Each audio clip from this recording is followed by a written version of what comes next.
है एलजी मनोज सिन्हा का जब वो पहुंचेंगे, और आप तस्वीरों में भी देख सकते हैं कि यहाँ पे बिल्कुल उमर अब्दुल्ला चीफ मिनिस्टर वो भी कुछ देर के बाद पहुंचेंगे, और यहाँ पे जो तैयारियां हैं उसको अंतिम शक्ल तो दे दी गई है। और जिस तरह मैंने कहा कि एलजी का जो स्पीच है उस पर सबकी नजरें रहेंगी कि जो एलजी का स्पीच होता है वो एक खाका होता है, एक ड्राफ्ट होता है, मसौदा होता है कि जो जो जो गवर्नमेंट की अचीवमेंट्स हैं या गवर्नमेंट को आगे क्या करने वाली है पॉलिसीज और प्रोग्राम्स में, उस पर एक नज़र उसी एलजी स्पीच में ही होती है, उसी स्पीच में होती है। तो स्पीच बड़ी इंपॉर्टेंट है। उसके बाद जिस तरह मैंने कहा आज हाउस में कोई ज़्यादा काम नहीं है, सिर्फ ऑब्जेक्टिव रेफरेंसेस हैं 5 जो डिकीज लेजिस्लेटर्स हैं और डॉक्टर मनमोहन सिंह जो कि प्राइम मिनिस्टर रहे हैं उनकी ऑब्जेक्टिव रेफरेंस है। और फिर कैबिनेट की मीटिंग है 1 बजे, उस पर सबकी नजर रहेंगी क्योंकि उस पर बजट प्रपोजल होने आज हाउस में। लेकिन कल से हंगामेदार होने की संभावना है। और आप फिर एक बार देख सकते हैं कि अब एलजी का यहाँ पे इंतजार है, एलजी मनोज सिन्हा का, और इसके साथ चीफ मिनिस्टर भी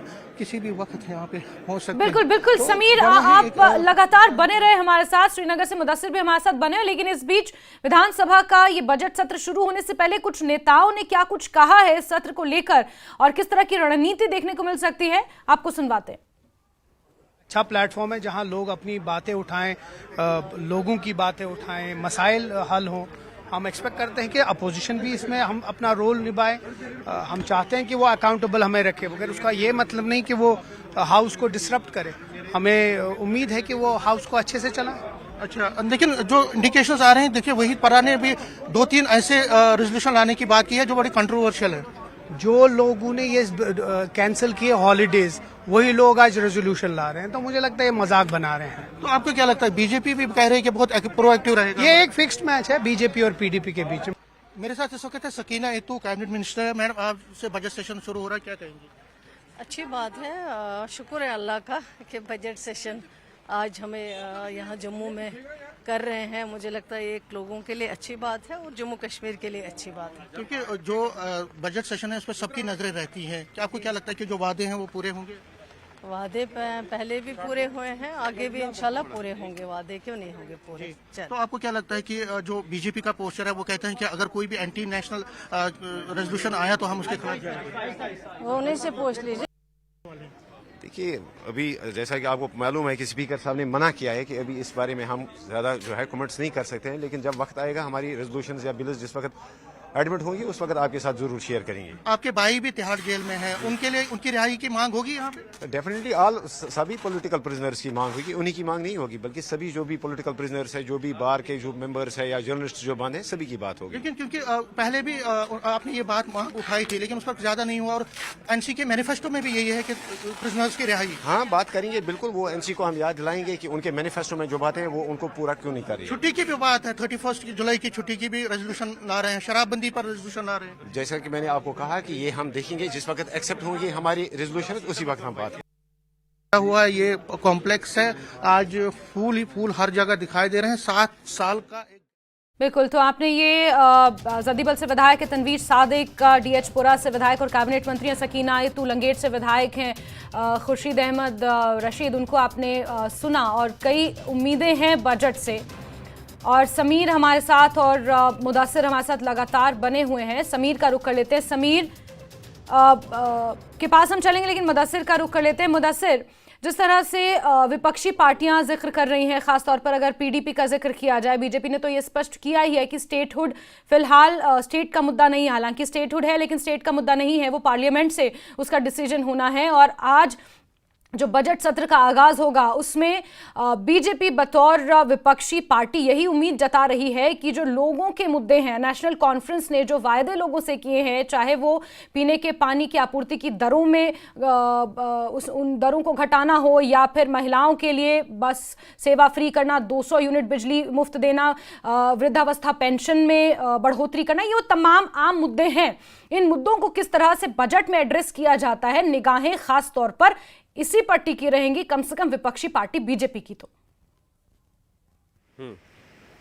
बिल्कुल, अगर इन मुद्दों की बात करेंगे तो जिस तरह से हमने कहा कि नेशनल कॉन्फ्रेंस ने बड़ा चढ़ा के अपने जो मैनिफेस्टो है या जो इलेक्शन कैंपेन थी नेशनल कॉन्फ्रेंस की, तो बड़ा चढ़ा के इन मुद्दों को पेश किया था और आवाम को कहीं ना कहीं ये उम्मीद दी थी कि इस तरह के मुद्दे जो है उनको सुलझाया जाएगा, चाहे बिजली की फ्री यूनिट्स की फराहमी की बात हो या फिर LPG सिलेंडर्स को फ्री करने की बात हो। तो ये दोनों मुद्दे जो हैं कहीं ना कहीं आम आदमी से जुड़े हुए हैं और इसके साथ साथ बेरोज़गारी का मुद्दा है, इसके साथ साथ जिस तरह से हमने कहा कि लैंड रिजर्वेशन का मुद्दा है और सबसे बड़ा मुद्दा जो आज है वो रिजर्वेशन जो इशू है। और रिजर्वेशन को लेकर भी काफ़ी उम्मीदें हैं। यहाँ के जो ओपन मेरिट स्टूडेंट्स हैं लगातार उनकी आवाज़ें उठी है।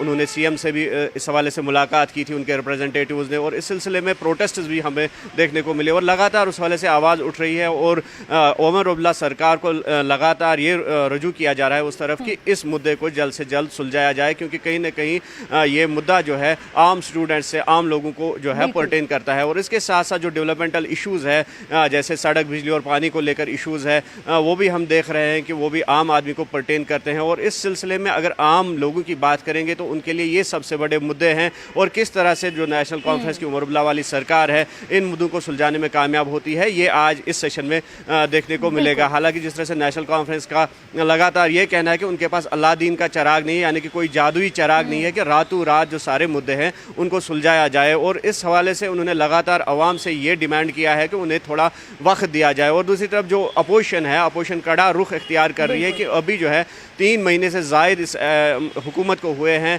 और इन 3 महीनों का हिसाब अगर गवर्नमेंट देगी तो वो क्या है। तो इस सिलसिले में अब ये देखना होगा कि किस तरह से जो उमर अब्दुल्ला वाली सरकार है असेंबली में इन इश्यूज़ को टैकल कर पाती है। और जो एक तरफ से विपक्ष जो है BJP और दूसरी तरफ से PDP या फिर जो इंडिपेंडेंट MLAs है, तो किस तरह से वो सरकार को घेरने की कोशिश कर रहे थे, वो हमने इन दिनों में देखा। लगातार हमारी बात कर ली जाए, जिस तरह से BJP आम जनता के मुद्दों को लेकर आक्रामक हो सकती है, एग्रेसिव हो सकती है, तो वहीं विपक्षी पार्टी PDP का अगर जिक्र कर लिया जाए तो वो एक अपनी ही लाइन लेकर चल रहे हैं, चाहे प्राइवेट बिल्स लाने की बात हो, लैंड एक्विजिशन बिल्स की बात हो, या फिर इसके अलावा शराबबंदी के मोर्चे को किस तरह से बुलंद किया है PDP ने। इसके अलावा कई और ऐसे अहम मुद्दे हैं जो PDP उठा रही है। तो विपक्ष के बीच भी तनातनी और सत्ता पक्ष और विपक्ष के बीच भी एक तनातनी का माहौल देखने को मिल सकता है, गर्माहट देखने को मिल सकती है आज। हाँ बिल्कुल, जिस तरह से अगर हम पिछले सेशन की हम बात करेंगे जो श्रीनगर में हुआ था 4 नवंबर से जो सेशन हुआ था, तो उसमें हमने देखा कि किस तरह से जो PDP ने भी अपना रुख जो है वो इख्तियार किया था, चाहे आर्टिकल 370 को लेकर जो रेजोल्यूशन पहले ही दिया था और कहीं ना कहीं चौंका दिया था उमर अब्दुल्ला वाली सरकार को, क्योंकि उमर अब्दुल्ला का अपना मैनिफेस्टो था।